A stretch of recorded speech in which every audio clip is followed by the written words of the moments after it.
ஒரு கனவு கண்டால் அதை தினம் முயன்றால் ஒரு நாளில் நிஜமாகும். What's up ladies and gentlemen, boys and girls, welcome to my YouTube channel. நான் உங்கள் அர்ஜுன் ராம். ட்ரெண்டிங் அப்படின்னு சொல்லிட்டு ஒரு தமிழ் படம் தியேட்டர்ஸ்ல நேத்து ரிலீஸ் ஆயிருக்குங்க. அந்த படத்தோட ஹீரோயின் பிரியா லயா எனக்கு ரொம்ப வேண்டப்பட்டவங்க, ஒரு சிஸ்டர் மாதிரி. அவங்க இந்த படத்தோட ஸ்பெஷல் ஷோக்கு என்ன இன்வைட் பண்ணிருந்தாங்க. சோ படத்தை போய் நான் பார்த்தேன். இந்த படத்தை நான் நார்மல் ரிவ்யூ மாதிரி பண்ண போறது இல்லைங்க. பாசிட்டிவ்ஸ் நெகட்டிவ்ஸ் அதை பத்திலாம் நான் பேச போறது இல்ல. ஏன்னா Priya being close to me, நான் இதை பத்தி பாசிட்டிவோ நெகட்டிவோ சொன்னா அது ஒரு மாதிரி பயஸ்டா இருக்கிற மாதிரி இருக்கும். அப்படின்றதுனால அந்த ஜோன்ல நான் போல. பட் இந்த படம் பேசுற விஷயம், இந்த பிரமிஸ் ரொம்ப ரொம்ப முக்கியமான மனித இனத்துக்கு ரொம்ப ரொம்ப ரிலேட் பண்ற மாதிரி ஒரு கண்டென்ட்ங்க. அதுல நமக்கு என்னென்ன டேக்அவேஸ் இருக்கு, ஒரு 5 முக்கியமான டேக்அவே நான் பர்சனலா இந்த படம் பார்த்துட்டு வீட்டுக்கு வரும்போது எடுத்துட்டு வந்தேன். அதை உங்களோட ஷேர் பண்ண போறேன். So let's dive into the video. தனி ஒருவன் நினைத்து விட்டால்.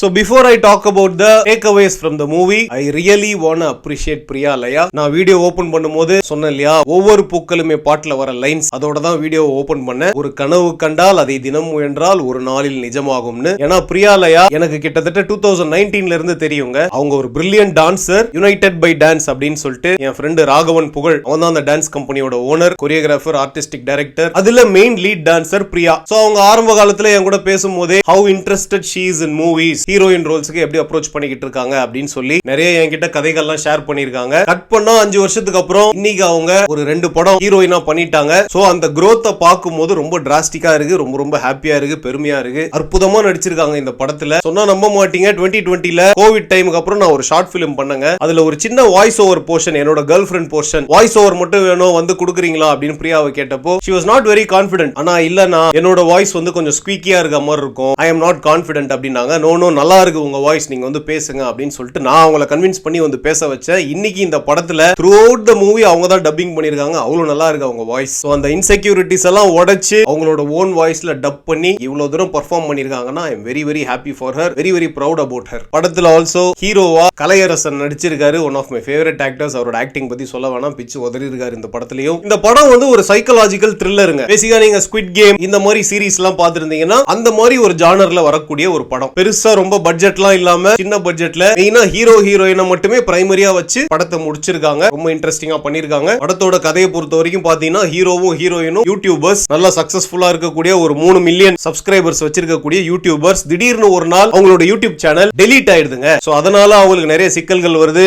ஒரு 20 லட்சம் பணம் அவங்களுக்கு தேவைப்படுது. ஏன்னா அவங்க பெரிய வீடு வாங்கியிருக்காங்க, அந்த இஎம்ஐ எல்லாம் கட்டணும், அந்த மாதிரி சிக்கல்கள் வருது. அந்த மாதிரி டைம்ல ஒரு ஸ்குவிட் கேம் மாதிரி ஒரு கேம் ஆடக்கூடிய ஒரு ஆப்பர்ச்சுனிட்டி அவங்களுக்கு வருது. அந்த கேம் ஆடினாங்களா, அந்த கேம்னால வரக்கூடிய சிக்கல்கள் என்ன அப்படின்றத இந்த படத்தோட கதை. இப்போ இந்த படம் பார்த்துட்டு வெளியே வரும்போது நான் எடுத்துட்டு வந்த டேக்அவேஸ் என்ன, இந்த படம் பேசுற முக்கியமான பாயிண்ட்ஸ் என்ன அப்படின்னு பாத்தீங்கன்னா, number 1, money is always ultimate அப்படின்றத இந்த படம் மறுபடியும் உணர்த்தி இருக்கு. சதுரங்க வேட்டை போன்ற படங்கள்ல ரொம்ப பவர்ஃபுல்லா இதை காமிச்சிருந்தாங்க. காசு தான் பேசும், நம்ம என்ன வேணா பிராட் மைண்டடா இருக்கலாம், இறக்க குணம் இருக்கிறவரா இருக்கலாம், அதெல்லாம் வேலைக்கு ஆகாதுங்க. இந்த பரிவு பாசம் எல்லாம் எதிர்பார்த்தீங்கன்னா நீங்க லூசரா தான் இருக்கணும். காசு இருக்கிறவங்க தான் இங்க கடவுள், காசு தான் பேசும் அப்படின்ட்டு சதுரங்க வேட்டை போன்ற படங்கள்ல காமிச்சிருப்பாங்க. அந்த வரிசையில இந்த படத்திலயும் மறுபடியும் அதை ஆணித்தனமா ப்ரூவ் பண்ணிருக்காங்க. காசுக்காக ஹியூமன் பீயிங்ஸ் எந்த எக்ஸ்டென்ட் வரைக்கும் போவாங்க அப்படின்றத இந்த படத்துல ரொம்ப நல்லா காமிச்சிருக்காங்க. குறிப்பா ஒரு விஷயம் டச் பண்ணிருந்தாரு டைரக்டர். ஒரு சின்ன குழந்தை ஹாஸ்பிட்டல்ல உயிருக்கு போராடிக்கிட்டு இருக்கும் போது கூட அந்த பில்ல நீங்க கட்டணும், ஆபரேஷனுக்கான பணத்தை நீங்க கட்டினாதான் ஆபரேஷன் பண்ணுவோம், அந்த குழந்தை துடிச்சு செத்தாலும் பரவாயில்லன்னு இருக்கிற டாக்டர்ஸ் எல்லாம் இருக்கிறாங்களே, அவங்க எல்லாம் என்ன மனசாட்சி இல்லாதவங்களா?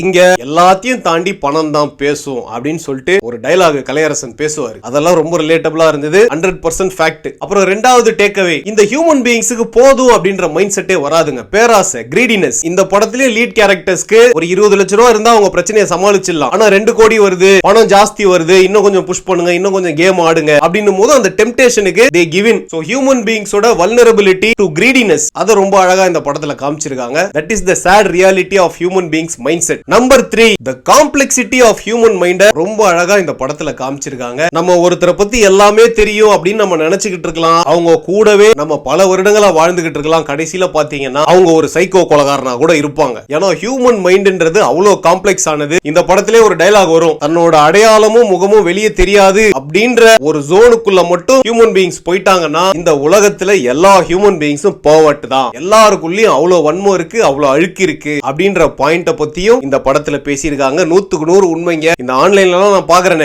ஏகப்பட்ட ஏகப்பட்ட ஃபேக் ஐடிஸ், ஃபேஸ்லெஸ் ஐடிஸ்ல தான் வந்து அசிங்கமா கமெண்ட் போடுறது, அவன் மனசுல இருக்க அழுக்கெல்லாம் கொண்டு வந்து கொட்டுறது. அந்த பாயிண்ட்டையும் இப்போ ட்ரெண்ட்ல இருக்கக்கூடிய விஷயங்களை ரொம்ப அழகா இந்த படத்துல பேசியிருக்காங்க. நம்பர் 4, ஒரு பொண்ணுக்கும் பையனுக்கும் ஆர் ஒரு பொண்ணுக்கும் ஒரு பையனுக்கும் யாரா வேணா இருக்கட்டும், ஒரு 2 பேருக்குள்ள இருக்கக்கூடிய ரிலேஷன்ஷிப்ல ஒரு 3வது பர்சனை உள்ள விட்டீங்கன்னா, அது யாரா இருந்தாலும் உங்க பேரண்ட்ஸோ ஃப்ரெண்ட்ஸோ யாரா வேணா இருக்கலாம், அட்வைஸ்க்கோ எதுக்கோ போனீங்கன்னா உங்களோட பாண்ட் எவ்வளவு ஸ்ட்ராங்கா இருந்தாலும், உங்க 2 பேருக்குள்ள எவ்வளவு அண்டர்ஸ்டாண்டிங் இருந்தாலும் அதை பிரேக் பண்றதுக்கு நிறைய சான்ஸ் இருக்கு. சோ 2 பேருக்குள்ள ரிலேஷன்ஷிப், 2 பேருக்குள்ள பிரச்சனையோ லவ்வோ எதுவா இருந்தாலும் உங்க 2 பேருக்குள்ள இருக்கிற வரைக்கும் தான் அது ஸ்ட்ராங்கா இருக்க முடியும். ஒரு வெளி சோர்ஸ் உள்ள வந்ததுன்னா அது எவ்வளவு ஸ்ட்ராங்கான ரிலேஷன்ஷிப்பா இருந்தாலும் பிரேக் ஆயிடும் அப்படின்றத இந்த படத்துல பேசியிருக்காங்க. Last but not least, after all we are humans அப்படின்ற ஒரு பாயிண்ட் இந்த படத்துல ஆணித்தனமா ரெஜிஸ்டர் பண்ணிருக்காங்க. எனக்கு ரொம்ப பிடிச்ச டேக்அவே இதான். Yes, I agree. After all we are humans. நம்மளும் ஒரு கைண்ட் ஆஃப் அனிமல் தாங்க. நம்ம சிவிலைசேஷன் கொண்டு வந்தோம், 6th சென்ஸ் அப்படி இப்படின்னு நம்மள நாகரிகத்துக்கு உட்படுத்திக்கிட்டோம். அதை 100% நான் ஆமோதிக்கிறேன். ஆனா நம்ம என்ன பண்றோம் அப்படின்னு பாத்தீங்கன்னா,